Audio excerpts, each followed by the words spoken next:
Estamos numa série abençoada este mês sobre infinitamente mais. Deus é capaz de fazer o infinitamente. Eu queria só. Quem que tirou meu microfone daqui? Não, meu irmão, traz o microfone, em nome de Jesus. Venha. Se Deus é capaz de fazer infinitamente mais, não tenha medo. Se bem no meio dessa série, algumas coisas que você planejou dar errado. Amém? Acho que você não entendeu, não. Se algumas coisas que você planejou dar errado, foi você que orou por isso. Eu não orei por isso não, pastor. Orou sim. Quando que eu orei por isso? Quando você pediu para Deus fazer infinitamente. Pronto. Estão aqui? Se Deus vai fazer infinitamente mais, significa que o que eu pedi e pensei vai por água abaixo. Porque Ele quer fazer infinitamente. Agora olha aqui para mim. Pergunta para alguém, você sabe o que é infinitamente mais?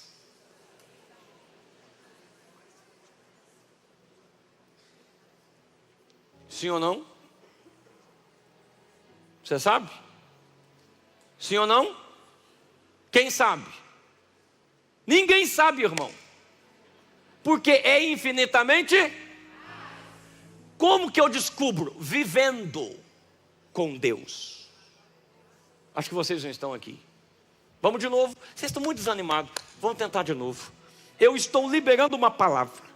Que o infinitamente mais é o acesso às possibilidades que jamais alguém é capaz de conceber. Quando a Bíblia diz que Deus é poderoso para fazer infinitamente mais, eu estou tão feliz, porque o infinitamente mais é algo que eu não consigo conceber. Só Ele consegue conceber, o que significa que o diabo não pode atrapalhar, o inferno não pode atrapalhar, os meus inimigos não podem atrapalhar, quem gosta de mim não pode atrapalhar. Por quê? Porque como é infinitamente mais, quando o diabo acha que é por aqui, Deus está vindo por ali, é infinitamente mais. Vocês estão aqui? Acho que vocês não estão aqui, vamos tentar de novo. O que é Deus abençoar infinitamente mais? Então o inimigo diz, deixa eu matar todos os meninos do Egito, porque daí Israel não vai ser livre. Deus falou, quem disse que eu só tenho menino para usar? Então eu vou usar algumas meninas, eu vou usar Joquebede, eu vou usar Miriam, eu vou usar a filha de Faraó, porque Deus é o Deus do infinitamente mais. Acho que vocês não estão aqui. Então Faraó pensou, não tem jeito para Israel, Israel está encurralado, não tem mais caminho, Israel vai morrer. Quem diz que Deus depende de caminhos visíveis para libertar o povo? Ele dá um sopro, e quando Ele dá o sopro, mar se abre, Israel passa no meio, porque Deus faz infinitamente mais. Eu tenho uma notícia para alguém aqui: Deus vai vir por caminhos que você não imagina, Deus vai vir por ângulos que você não pensou, Deus vai vir por meios que você não cogitou, mas Ele manda liberar uma palavra para qualquer. Quando o inimigo achar que Deus está vindo, Ele já veio, já alcançou, já operou, já agiu. Quem está entrando na temporada do infinitamente mais?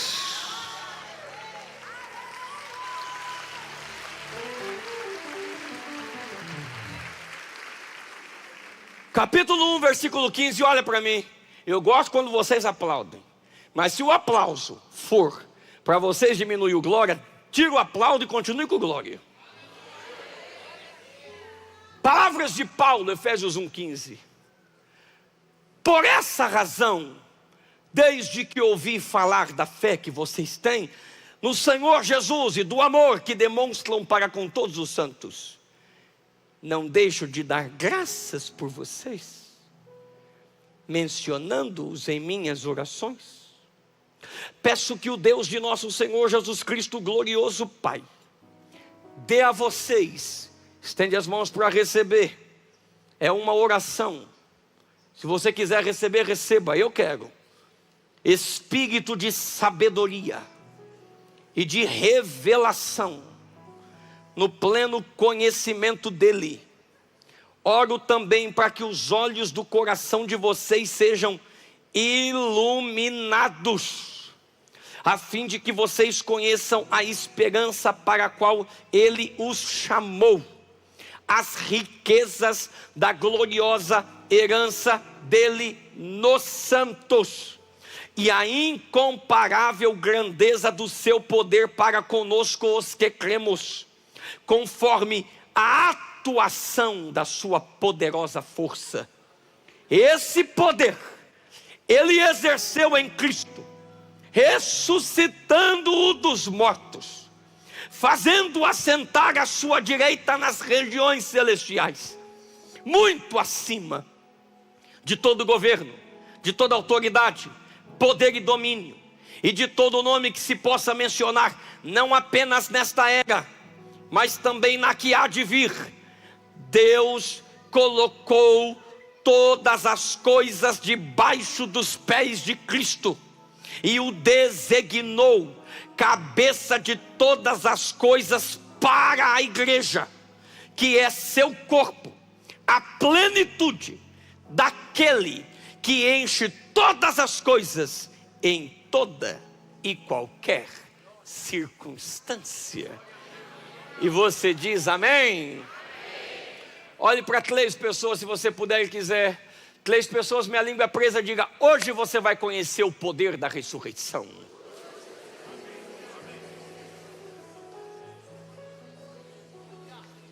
Espírito Santo, sopra sobre nós a vida, e tudo que estava morto vai reviver pelo poder da ressurreição. O poder do vazio. A manjedoura está vazia, o barco está vazio, a cruz está vazia, o sepulcro está vazio, mas nós estamos cheios de quem tu és, em nome de Jesus. Quem diz amém?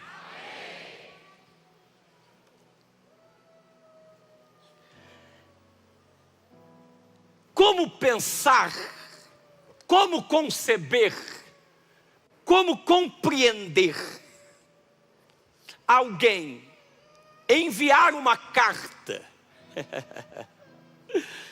não falando sobre a sua dificuldade, não falando sobre o seu problema, não falando sobre a angústia, não falando sobre o ressentimento da sua condição ou circunstância.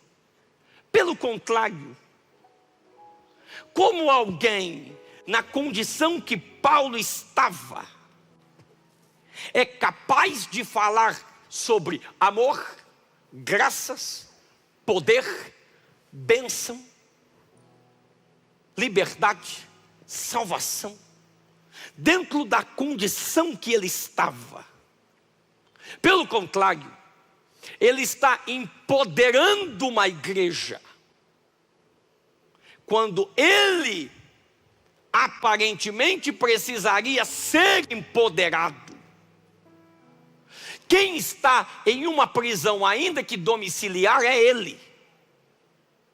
Quem está com guarda pretorianos em volta é ele. Quem está na condição de réu, esperando um julgamento, é ele. Mas se eu desse essa carta para qualquer um de vocês aqui, sem te dar o contexto, jamais você imaginaria que quem está falando essas palavras, palavras de poder, de convicção, de bênção, de glória, não faz sentido. O que move Paulo, o que tem Paulo, olhe para cá, irmãos, você por muito menos chega no culto xoxo. Vocês vão falar comigo agora? Você por muito menos chega no trabalho desanimado. Você por muito menos olha para alguém que te deu bom dia. Se o dia tivesse bom, não estava aqui. Eu e você por muito menos reclamamos de situações. Mas Paulo, na condição de preso, tem uma palavra de empoderamento, de ânimo, e ele carrega certezas que não foram tocadas. Ele fala a partir de um outro nível de posição e postura. O que é que ele tem? O que é que move ele? Eu acho que vocês não me ouvem. Presta atenção. O texto que eu comecei lendo, versículo 15, diz que ele dá graças a Deus. Como alguém consegue pensar em gratidão com correntes?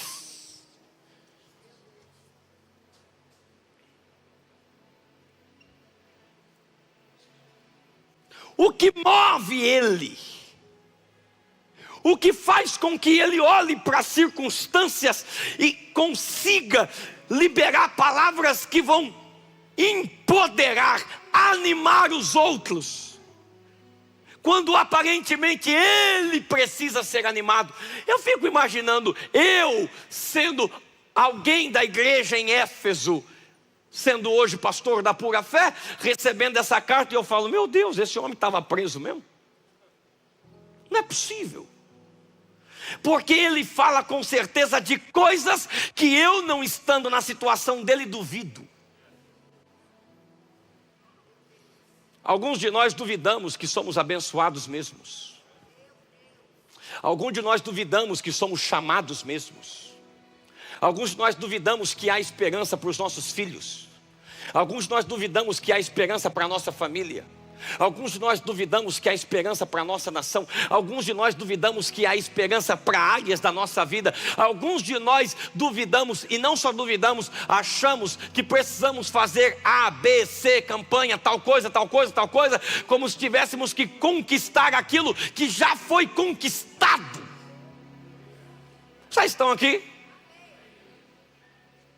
O Paulo fala de certezas. Acho que vocês não me ouvem. Ele fala de liberdade para um povo livre, como se esse povo tivesse preso. E ele fala de liberdade como se ele tivesse livre, sendo preso. É porque, na verdade, para Paulo nunca foi prisão, sempre foi propósito. Vocês não me ouviram, acho que vocês não me ouviram, acho que vocês não me ouviram. Em alguma outra carta ele diz: eu estou tão feliz de estar preso, porque jamais eu conseguiria acessar a guarda do império. Mas você sabe que cada vez que trocava a guarda do império, eu evangelizava alguém, e eu já estou sabendo que até lá dentro do império tem uma célula lá, tem gente crente lá. Eu acho que vocês não me ouviram, eu vou tentar de novo. Ele diz que lá na casa de César tem um povo que ele chama de santo, que está fazendo culto lá dentro da casa de César. Deus manda eu liberar uma palavra. Quando você entender o poder que há em ti, quando você entender a glória que há em ti, quando você entender a unção que há em ti, aliás, não é você que terá medo da tua circunstância, é o diabo que vai ter medo de onde você for colocado, porque aonde você for colocado, lá será abençoado. Vocês estão aqui? Vem comigo, olha para cá.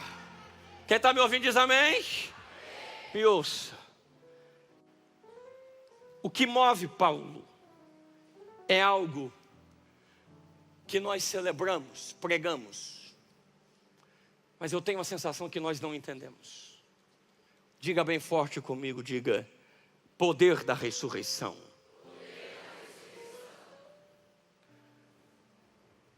Será que entendemos o que é o que Paulo chama o tempo todo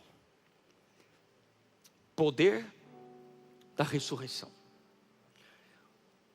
O Deus que ressuscitou Jesus dentre os mortos. Olhe para cá. Quando Paulo vai apelar para a certeza de que você é abençoado em Cristo, ele não apela só para o amor de Deus, ele não apela só para a bondade de Deus, mas o tempo todo Paulo gosta dessa expressão. O diabo não pode contra a tua casa, não pode contra a tua família, nem a morte, nem a enfermidade, nem anjo, nem principado. Por quê? Porque o poder que habita em ti é o poder da ressurreição. Calma, calma, olha para mim. Eu estou pregando e como pastor eu vejo nos olhos de vocês. Quando fala poder da ressurreição, dá para ver, dá para perceber que você ouve, gosta, mas não entende. Dá para ver. Porque se eu falar assim, ó irmão, Deus vai te dar, você tem o poder da ressurreição, você fala amém. Mas se eu falar assim, ó, Deus vai te dar para amanhã $1 milhão.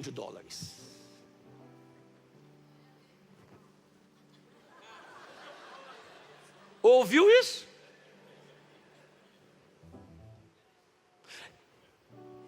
É como uma criança que está brincando no quintal da casa com terra, fazendo castelinho de terra, e o tio chega e diz: deixa aí que eu vou te levar para a praia.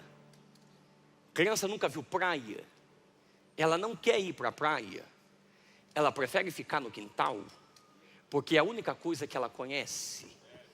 Eu não julgo quando a gente dá glória por $1 milhão, porque infelizmente é a única coisa que conhecemos como grandeza, enquanto Deus está nos oferecendo o poder da ressurreição.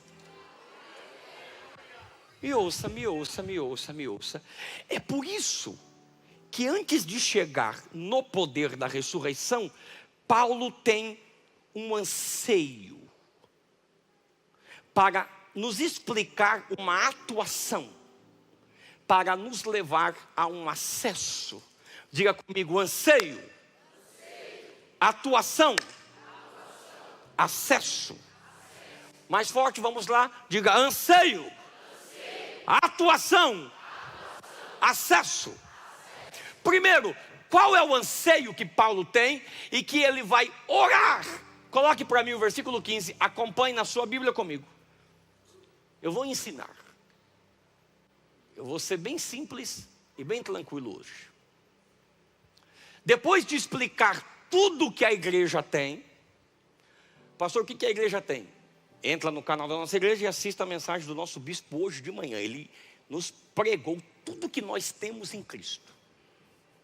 E agora, Paulo diz, por essa razão, desde que eu ouvir falar da fé que vocês têm no Senhor Jesus, e do amor que demonstram para com todos os santos, continue, não deixo de dar graças por vocês. Quem me ouve diz amém? Amém. Paulo está preso, sim ou não? E por que ele está dando graças? Não deixe a sua condição te cegar para as coisas boas que Deus continua fazendo. Se aleluia seu for um murcho, vamos de novo. Paulo está preso, não há ação de Deus. E o Paulo que está preso não limita o crescimento do que tudo está em volta. A igreja cresceu, a igreja tem fé, a igreja tem amor, Deus está abençoando. Paulo falou, graças eu te dou. Por quê? Porque o fato de eu estar vendo o meu processo não impede Deus de continuar fazendo o propósito dele na vida de quem ele quiser. Continua o texto, mantenha o meu texto, por favor. Versículo de número 17. Olhe para cá. Então Paulo diz, peço que o Deus de nosso Senhor Jesus Cristo, o glorioso Pai, ele está orando pela igreja, ele está orando pela... Ele não pede à igreja algo novo. Presta atenção aqui. Ninguém se mova agora. mas que Ele dê a vocês, diga bem forte, espírito de sabedoria. Presta atenção no que eu estou pregando. Espírito de sabedoria. Paulo não pede nada novo para a igreja. Não. Paulo pede para que Deus faça a igreja perceber o que ela já tem e não sabe. Olhe para mim. Paulo não pede para que a igreja peça por sabedoria. Paulo pede para que a igreja peça espírito de sabedoria. É diferente. É possível você pedir sabedoria, mas como você vai ter que ficar pedindo para tudo na sua vida, você pode cansar e se acomodar na última ajuda que teve. Você já conhece pessoas que foram tão sábias, tão dedicadas e depois pararam? Porque tiveram sabedoria, mas não espírito de sabedoria. Espírito de sabedoria é uma condição interna, é uma disposição no interior de querer saber, aprender para resolver. É alguém que gosta de terceirizar. Espírito de sabedoria é uma busca constante. Vocês estão aqui? Não tem justificativa, não tem desculpa, tem desejo. Ué, mas por que eu não posso saber? Lógico que eu posso saber. Por que eu não posso aprender? Lógico que eu posso aprender. Quem disse que eu não posso resolver? Lógico que eu posso resolver. Quem disse que eu não consigo fazer? Lógico que eu vou fazer. Quem disse que não dá para conquistar? Lógico que eu vou conquistar. Quem disse que não dá para ter? Lógico que eu vou ter. Mas como que faz? Vou aprender como fazer. Porque em mim, espírito de sabedoria. E há uma discussão teológica, porque o espírito aí, em algumas bíblias está com letra maiúscula, em outras está com letra minúscula. Há uma discussão. Eu prefiro com letra minúscula, porque Paulo não está falando necessariamente de uma unção, mas Paulo está falando de uma condição, de uma disposição. Olhe para mim, olhe para mim. Você acredita que Deus tem infinitamente mais para você, sim ou não? Então por que você parou na última descoberta que você fez? Não me ouviram? É sério, irmãos. Alguns de nós vêm para portas abertas. Depois que elas se abrem, a gente só vem cultuar como se fosse bater cartão. Deus tem o infinitamente mais, mas o seu desejo só foi por aquela porta. Oh. Então alguns de nós pararam de orar intensamente porque conseguiu o carro dos sonhos. Aí Deus diz: eu morri para te dar um carro. E nem que for uma cura, porque nenhuma cura se compara à revelação da eternidade. Acho que você não me ouve. Olhe para mim. Você tem noção quanto Deus pode te dar? Olhe para cá. O mais velho entre nós, pastor Dalto, o mais velho entre nós, jamais conhecerá tudo que Deus é. Fala comigo. Um dia para Deus é quantos anos? 1000 anos, correto? Então 1000 anos é quantos dias para Deus? 1. Tem alguém que viveu 1000 anos? O Matusalém viveu 969. Então eu não conheço ninguém que tenha vivido um dia com Deus. Meu Deus. E você acha que já viveu tudo? Deus vai derramar esta noite espírito de sabedoria. Ei! Ei! Quem disse que você não consegue aprender outro idioma? Quem disse que você não consegue começar uma outra faculdade? Quem disse que você não consegue desenvolver habilidades no teu casamento? Receba agora espírito de sabedoria. Vocês estão aqui? Oh, eu tenho que ir. Eu nem comecei a pregar. Alguém me dá mais um pouco de tempo? Posso continuar? Eu tenho que terminar às 7h20 já. Posso continuar? Tem certeza? Eu só comecei. Olhe para alguém e diga: está preparado? Diga: Deus vai aquecer a tua alma por desejo de querer aprender mais. E eu não estou falando só da palavra, também é. Eu não estou falando só espiritual, também é. Eu estou dizendo que você vai começar a bater o pé para todas as desculpas para a tua vida. Como eu queria alguém lá no fundo que entendesse o que eu estou pregando. Ao invés de ficar falando, mas eu não sou assim, meu pai não é assim, minha mãe não é assim. É verdade, mas o Espírito que habita em mim, Ele me dá condição para eu ter o que Ele quiser que eu tenha. Alguém entende o que eu estou pregando agora? Eu vou ministrar para quem quer, levante as mãos. Coisas que eram difíceis de aprender não serão difíceis na próxima semana, porque Deus quer te batizar com o espírito de sabedoria.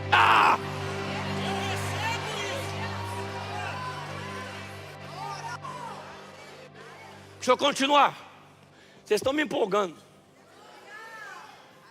Diga comigo, espírito de sabedoria. Eu estou tão animado nisso. Eu tenho que sair disso. Vamos continuar. Diga, e de revelação. Qual é a palavra para revelação? Apocalipse. Que é o quê? Tirar o véu. Segura minha Bíblia. Cuidado. Tirar o véu. Não me ouviram? Não me ouviram. Deixa eu explicar.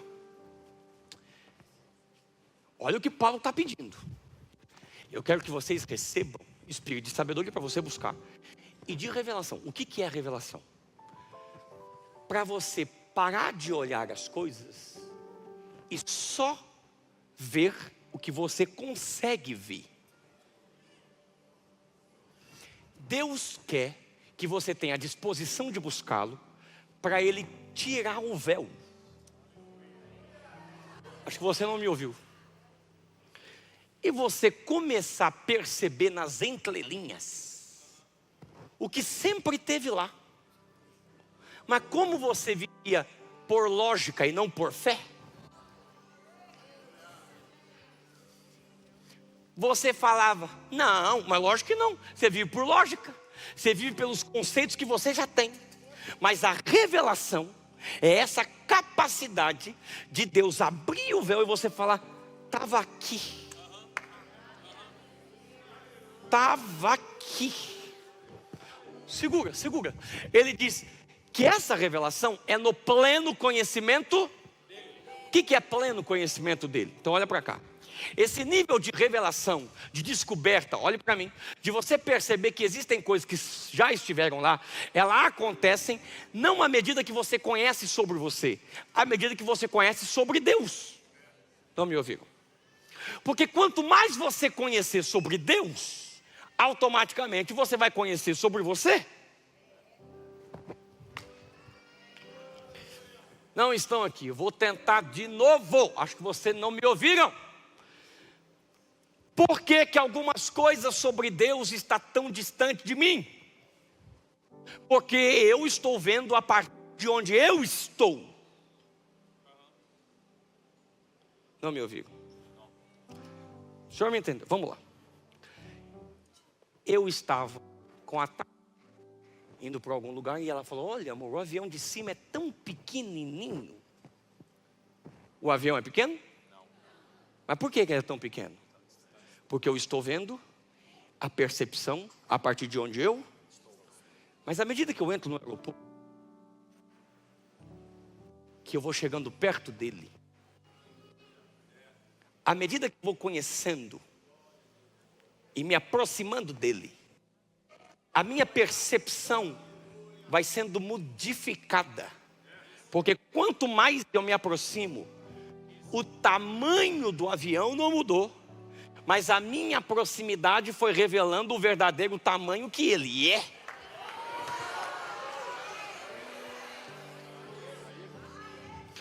Não é que Deus ficou maior. Toda vez que Deus ficar maior para você, é uma boa notícia. Qual? Que você está ficando mais perto dele. Depois dessa eu vou embora. Eu acho que não me ouviram. Eu vou tentar de novo. Quando Deus ficar distante, é porque é sinal que você está mais de Golias do que dele. Aí você fala, Golias é grande, Golias é gigante. Mas quando você chega perto dele, não é tudo isso não. Eu acho que uma pedra e uma funda eu derrubo ele. Eu queria alguém para receber o que eu estou pregando. Deus me trouxe aqui para te dizer: quanto mais você descobre que eu sou, menos medo dos seus problemas você vai ter, porque você vai descobrir que eu sou infinitamente mais. Segura, calma. Continue para mim o texto. Versículo 18. Diga comigo: ilumine. Esse dia tu vai iluminar nada. Diga: ilumine os olhos do coração. Ele pede espírito de sabedoria, revelação no conhecimento de Deus. E por que iluminar os olhos do coração? Olha para mim. O que é coração? Pergunta para alguém, diga: o que significa coração? O que significa coração? Sentimentos, emoções? Vai para o Instituto Bíblico. O que significa coração? Algo interno? Outro. Pelo riso eu nem vou perguntar. O senhor fala para mim? Quer que eu fale para você? Para os hebreus, Paulo é um judeu. Coração não é sentimento. Para os hebreus, sentimento é entranhas. Pastor William orou que haja em vós o mesmo sentimento, que nas traduções também, que haja em vós as mesmas entranhas. Coração para os hebreus é pensamento, raciocínio. É iluminar os olhos do pensamento. Fala comigo, prova. Iluminar os olhos do pensamento. Como que eu explico isso? Por que Paulo está pedindo para que ilumine os olhos do pensamento? Para você parar de pedir o que já estava lá e você não viu. Deixa eu explicar isso. Ela vai me matar. Minha rainha, vem aqui, por favor. É só você. Depois eu te dou um pix enorme. Vem logo. Você está tão linda. Te amo enorme. Segura aqui.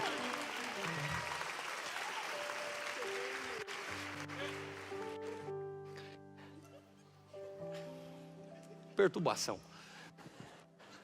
Eu era muito feio. Não, você não está entendendo. Eu era feio mesmo. Eu era o Smiggle. Nossa, eu era um demônio. Feio. Tá, sempre foi lindinha. E não parece, mas 10 anos mais velha que eu. A gente sempre foi amigo. E ela ficava brava quando alguém falava ou suspeitava. Não. Caiu aqui. Ele é feio. E mais novo. E feio. E pobre. Pode esquecer. Aí, meus, a gente falava um com o outro, como amigo, até dos pretendentes que ela queria. E eu sempre gostei dela. Conheci, outro microfone para mim, por favor. Eu conheci o Gabriel primeiro. E depois dela. Vem comigo, eu sei para onde eu estou indo. Isso. Calma, pastor Marquinhos. O Abraão já conseguiu. Aí, olha para mim. Jamais ela ia conseguir ver. Porque, olha para mim. Eu e o Gabriel temos 5 anos de diferença. 5 anos. Não parece. Fala que não parece.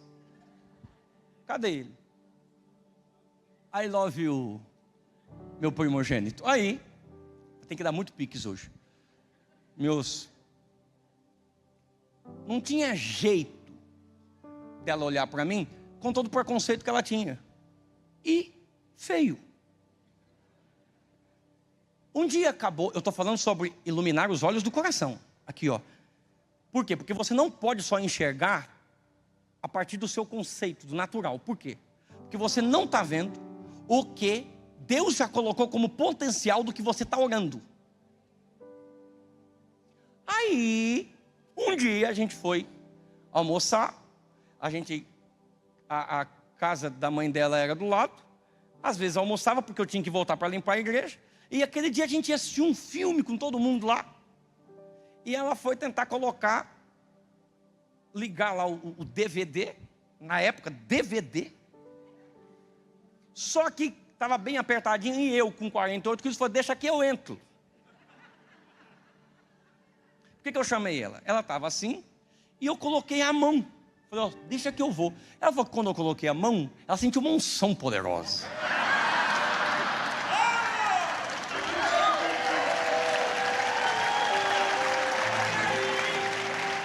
Calma. Por quê? Por que eu estou falando isso? Porque ela falou para mim que naquela hora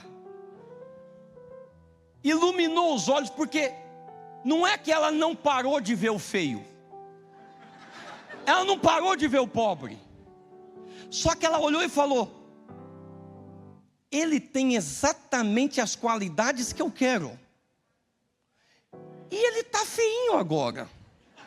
Ela me disse, mas ele vai engordar mais um pouquinho, vai ficar um pouquinho mais alto. Nossa, eu vou ter um maridão.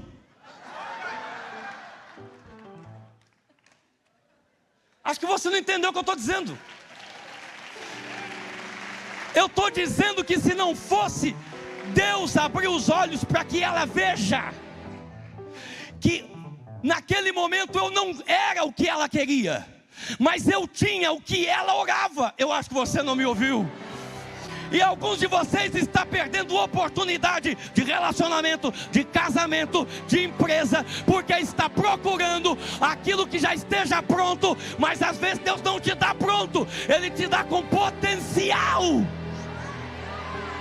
Eu estou dizendo hoje que tem gente aqui que nem Agar está procurando água enquanto ela está na tua frente. Eu não vou abrir o poço, eu vou abrir os teus olhos. Já estava aí. Eu queria que alguém recebesse o que eu vou pregar agora, porque eu estou dizendo que haverá uma virada de chave em áreas na sua vida. Meu Deus do céu, levante as duas mãos agora. Eu queria a minha banda comigo aqui, e olha que eu nem entrei na mensagem, mas eu estou dizendo que coisas que você falou não tinha como, não dava, Deus falou, eu já coloquei aí, está do seu lado. Tem um pouquinho de farinha na panela, tem um pouco de azeite na botija. Só quem vai viver uma temporada de olhos abertos, levante as duas mãos por um minuto, dê o maior brado de glória agora.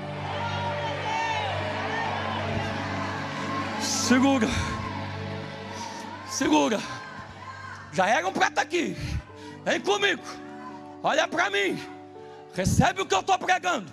Eu quero muito que você olhe para 3 pessoas e diga: Deus vai iluminar os teus olhos, os olhos da tua mente. Deus vai iluminar os olhos da tua mente. Segura.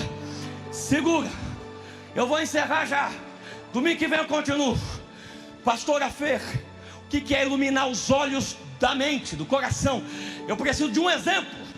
Então eu me lembro que teve um dia, vem vocês dois comigo, vocês dois. Teve um dia que 2 discípulos, no domingo da ressurreição, o senhor já me entendeu? No domingo da ressurreição, eles estão voltando para Emaús, e eles estão bravos. Por que eles estão bravos? Ou já se viu aquele homem, varão poderoso, cadê ele? E de repente eles estão falando de alguém, e esse alguém apareceu. Segura, mas como esse alguém não se parecia com aquilo que estava na mente deles, é por isso que Deus tem que quebrar o que você pensa de Deus, porque algumas vezes o que você é muito pequeno perto de quem Deus é. Eu acho que vocês não me ouvem. Quem é alguém agora? Então a Bíblia diz que o peregrino entra e começa a conversar com eles. De quem que você está falando? De um homem, era ele. Esse homem morreu na sexta, mas já é domingo. E o homem está andando com eles, mas eles não perceberam. Olhe para alguém e diga: esse homem acordou com você essa manhã. Esse homem veio no culto essa manhã. Esse homem está com a tua casa. Esse homem tem as mãos furadas. Eu sinto que algo está para acontecer aqui. Eu não sei você, mas ele anda no meio dessa igreja. Tem alguém que consegue ver ele? Segura. Enquanto eles conversam, olha para mim. Olhe para alguém e diga: ore para que Deus abra os meus olhos. Por que isso é muito sério? Por que isso é muito sério? Eu vou explicar. Porque não basta só pregar. Não basta. Jesus pregou dele. Você tem noção disso? Acho que você não tem noção disso, não. Aqui, ó.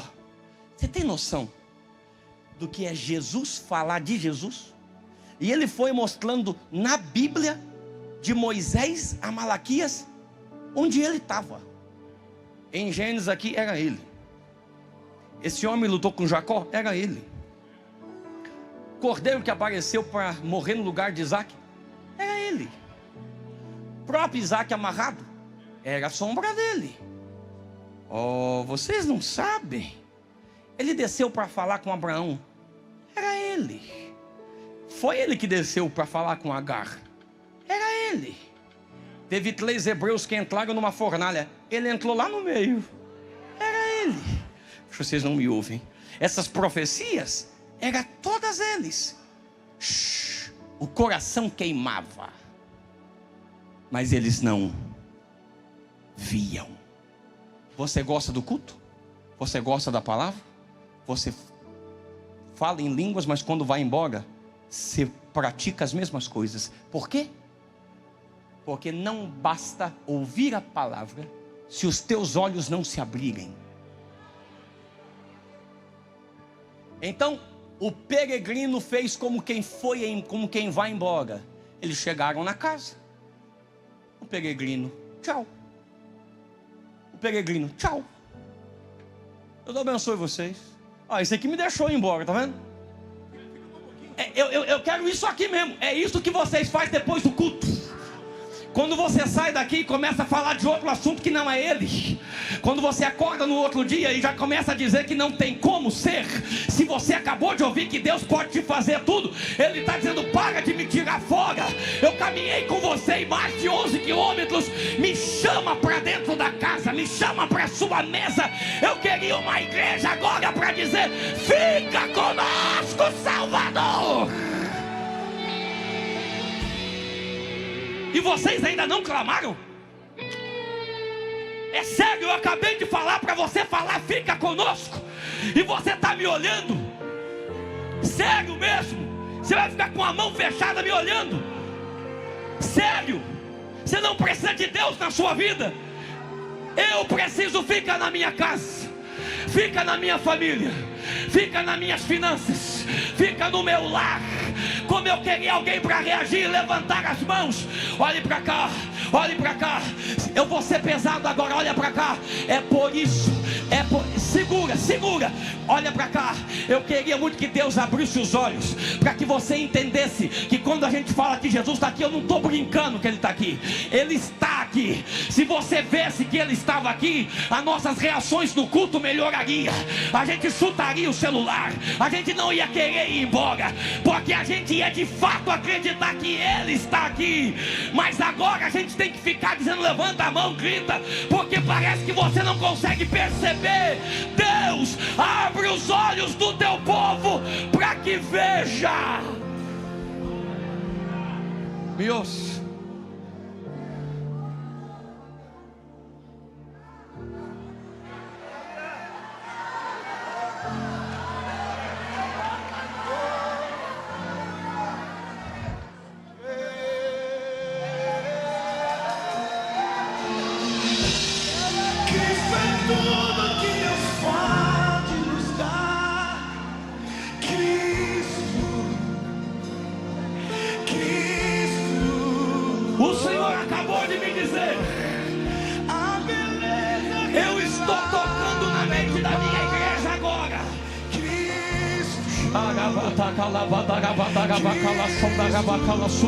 Eu vou deixar o microfone. Levante as mãos e diga para ele: me toca agora, meu Salvador.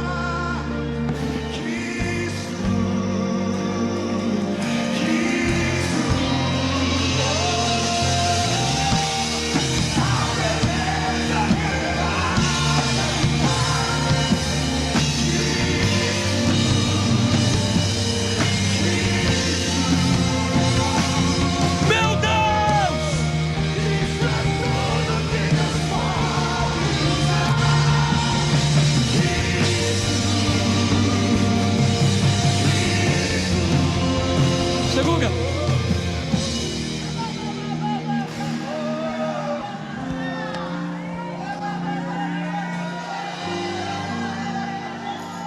Olhe para mim. Eu esqueci de trazer um pão. Agora não dá tempo. Eles entraram na casa. Quando eles sentaram na mesa, eles deram a honra para o anfitrião, o hóspede ser o anfitrião. Ele pegou o pão. Olha para mim. Até aquele momento ninguém entendeu? Nas minhas aulas sobre pregação, o pregador tem que ter o partir do pão. O que é o partir do pão? É mesmo depois de ter pregado 1 hora, se Deus não me der aquela direção para abrir os teus olhos, irmão, não adianta, pastora Fê. Pode gritar, pode pular, pode colocar música, não vai adiantar. Nessa hora, o peregrino fez assim.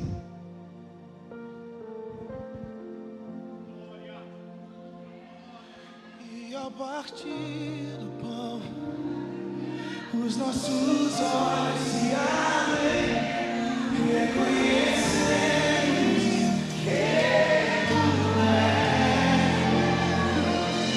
E ao som da sua voz, os nossos corações cheiam de amor. Levante as mãos e cante, vamos, vamos.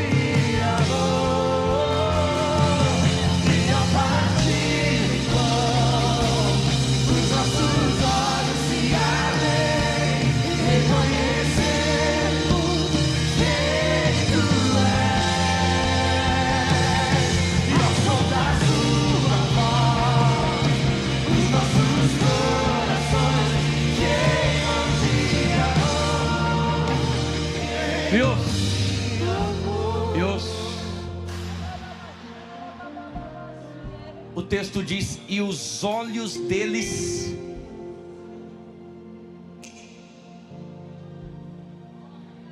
era ele.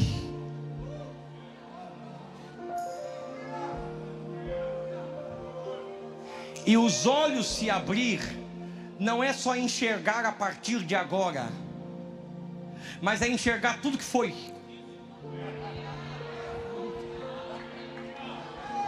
Porque se eu só enxergasse a partir de agora, então eu perdi todos os 11 quilômetros que eu caminhei com ele. Não, é que agora que os meus olhos abriram, toda a minha caminhada até aqui fez sentido. Então eu entrei ali por causa dele. Então ali foi por causa dele. Então aquele acidente foi por causa dele. Então aquela perca ele colocou a mão. Então aquela porta foi ele que abriu. Aquele casamento ele que me colocou. Aquela ressurreição foi ele que deu. Aquele livro foi ele que fez. Eu estou dizendo que tudo que estava sem sentido, Deus vai conectar.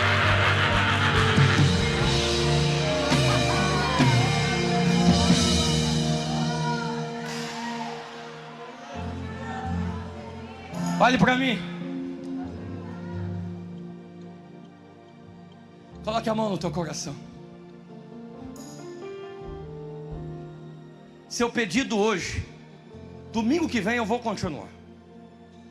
Espero. Seu pedido hoje vai ser: Deus, ilumina os meus olhos. Eu estou batendo cabeça em quê? Eu estou dando em murro, em ponta de faca. Por quê? Por que esse casamento está travado? Por que essa empresa está travada? ilumina os meus olhos.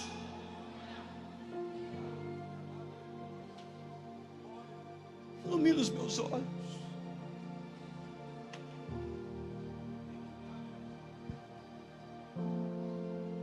Ilumina os meus olhos. Estou cansado de lutar pela mesma coisa. Eu estou cansado de orar pela mesma coisa. Ilumina os meus olhos. Mão no teu coração, fecha os teus olhos. Pai, ilumina os olhos agora. Porque tem muita gente que está aqui e ainda não entendeu que sem o Senhor nós não somos nada. Eu estou competindo com Paulo para ver quem que é o miserável, o mais pecador de todos. Paulo falou que é ele, eu acho que é eu.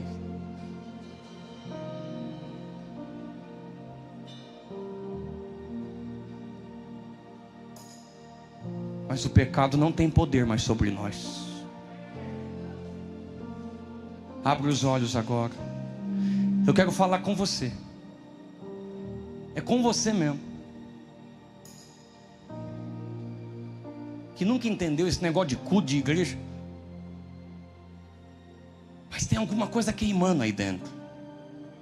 Ou você que já esteve num ambiente como esse, por alguma razão você se afastou. O Espírito vai iluminar os teus olhos agora. Não é sobre uma igreja, não é sobre uma instituição, não é sobre um ambiente. É o ressuscitado. É aquele que a morte não pôde pará-lo. Você está com medo do que parar você? O poder que eu estou pregando te torna imparável.